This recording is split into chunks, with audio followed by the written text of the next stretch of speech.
נגיד המורדת הראשונה, מיה קולוצ'י, נחתה בארץ אתמול. שחר סגל פגשה את השחקנית לואיסנה לופילטו.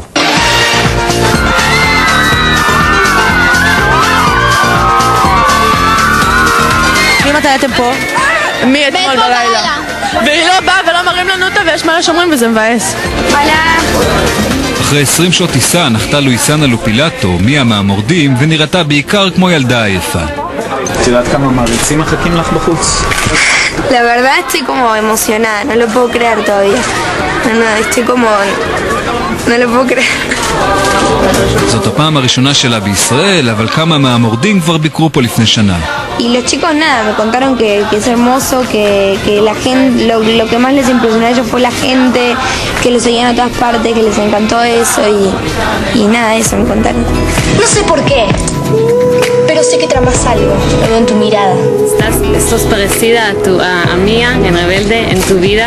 No, Mía es muy gritona, muy histérica. Yo a lo mejor soy un poquito más tranquila.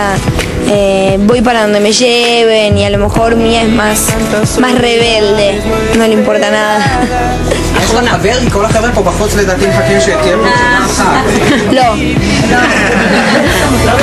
בסוף הרעיון הוברחה לופילטו מהדלת האחורית והשאירה עשרות ילדים מאוכזבים, אבל